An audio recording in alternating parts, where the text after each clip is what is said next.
पूरी दुनिया का एक ऋषि ऐसा था, पूरी दुनिया में एक संत, एक साधु, एक सन्यासी, एक तपस्वी, एक साधक, एक उपासक, एक ऋषि ऐसे थे जो परमात्मा को पृथ्वी पर लाने के लिए अपनी जिंदगी तक दांव पर लगा दी थी। वो श्रृंगी ऋषि।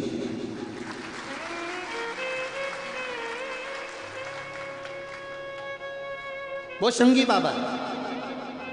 जिस समय पर दशरथ जी के घर में संतान नहीं हुई और पुत्र कामेष्ठी यज्ञ करवाया गया, गुरुओं ने कह दिया पुत्र कामेष्ठी यज्ञ करवाना है। पूरी पृथ्वी पर सूचना करी गई, हर जगह पर सूचना गई कि यहाँ पर पुत्र कामेष्ठी यज्ञ करवाना है, पुत्र कामेष्ठी यज्ञ करवाना है, पुत्र कामेष्ठी यज्ञ करवाना है। एक से बढ़कर एक विद्वान थे, एक से बढ़कर एक तपस्वी थे, एक से बढ़कर एक साधक थे, एक से बढ़कर एक सन्यासी थे, एक से बढ़कर एक सारे के सारे संत महात्मा विराजमान थे। पूरे भारत की भूमि पर संतों को ढूंढा गया कि कोई आए और पुत्र कामेष्ठी यज्ञ करवा दे। चारों तरफ सूचना पहुंचाई गई कि कोई पुत्र कामेष्ठी यज्ञ करवा दे, पर पुत्र कामेष्ठी यज्ञ करवाने के लिए कोई आगे नहीं आया। तब गुरु जी के पास में फिर सूचना गई। दशरथ जी ने हाथ जोड़कर कहा कोई पुत्र कामेष्ठी यज्ञ नहीं करवा रहा।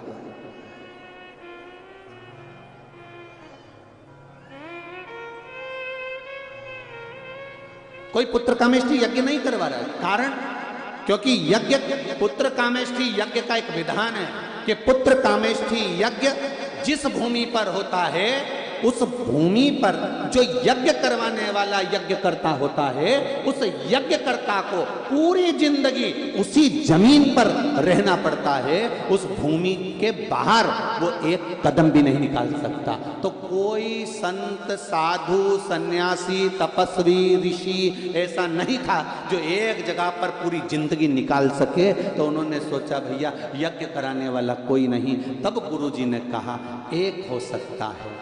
कौन? श्रृंगी को बुलाओ और पुत्र कामेष्ठी यज्ञ करवाओ। श्रृंगी के पास में खबर गई तो श्रृंगी ऋषि ने ध्यान लगाकर देखा कि गुरुजी ने खबर पहुंचाई है पुत्र कामेष्ठी यज्ञ की।